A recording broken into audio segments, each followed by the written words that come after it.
Assalamualaikum warahmatullahi wabarakatuh. Alhamdulillahilladzi arsala rasulahu bil huda wal ilmi wal yakin wa ayyadahu bil adillahil qawati'i wal barahina wa ja'alahu hudaw wa rahmatan lil alamin.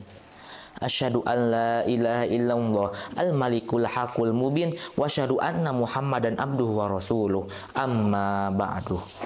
Pertama-tama dan yang paling utama, marilah kita panjatkan puja puji syukur kita kehadirat Allah Subhanahu wa taala yang Maha Ghafur, sehingga kita semua terhindar dari sifat kufur, dan semoga kita semua bertafakur di alam gelap, yakni alam kubur. Salawat serta salam kita curah limpahkan kepada baginda kita, yakni Habibana wa Nabiyana wa Rasulana wa Maulana Muhammad Sallallahu Alaihi Wasallam, yang mana beliaulah yang telah menegakkan panji-panji Islam serta meninggikan derajat kaum Hawa. Siang yang muram meringkuk di sudut kota sebelah selatan Gaza, seorang anak tengah duduk bersimpuh di samping wanita paruh baya yang tak berdaya. Ahmad, nama bocah tersebut, dia sedang menangisi wanita terkasih. Kemudian Ahmad mendekat sambil berkata, "Ummi, Ummi." Tak ada jawaban, hanya keheningan, sunyi, penuh kebisuan. Kemudian suara yang selalu menghangatkan hatinya itu kemudian berkata lirih, "Ahmad, janganlah menangis, berbahagialah karena Umi telah mendapatkan syahid, sesuatu yang sangat Umi dambakan. Ahmad, jadilah anak yang kuat, berjuanglah, kelak kita akan bertemu lagi, wahai anakku." Ahmad Elwan adalah satu di antara ribuan anak-anak Gaza yang sedang terluka pada hari itu. Lalu, atas dasar apa negara Israel sampai begitu teganya menyerang negara Palestina? Apakah negara Palestina pernah punya salah terhadap mereka? Oleh karena itu, untuk menjawab pertanyaan tadi, hadirnya saya di sini, saya akan menyampaikan sebuah kultum singkat yang akan menambah wawasan kita terhadap kaum Yahudi yang berjudul Berkumpulnya Kaum Yahudi. Syekh Asy'arawi adalah seorang alim besar, pakar, dan rujukan utama di bidang tafsir di Timur Tengah. Beliau pernah mengatakan tentang kebiadaban, kezoliman, dan kekejaman kaum Yahudi terhadap kaum Palestina.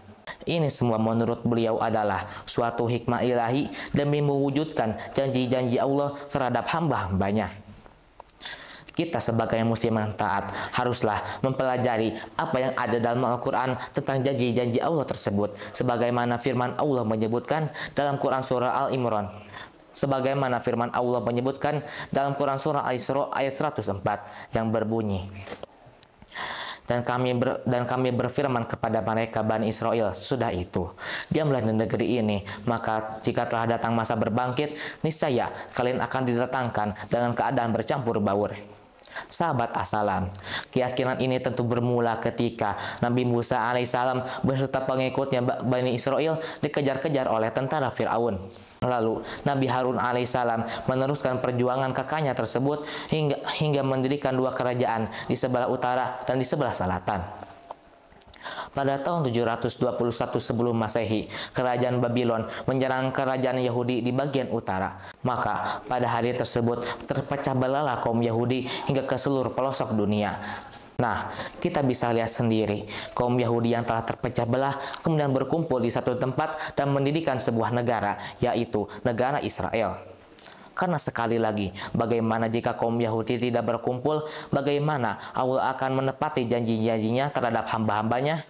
Tentulah Allah akan menepati janjinya tersebut. Nabi Shallallahu Alaihi Wasallam bersabda, tidaklah datang hari kiamat sehingga kalian memerangi kaum Yahudi sampai-sampai batu berkata, "Wahai Muslim, ini di belakangku kaum Yahudi, bunuhlah dia."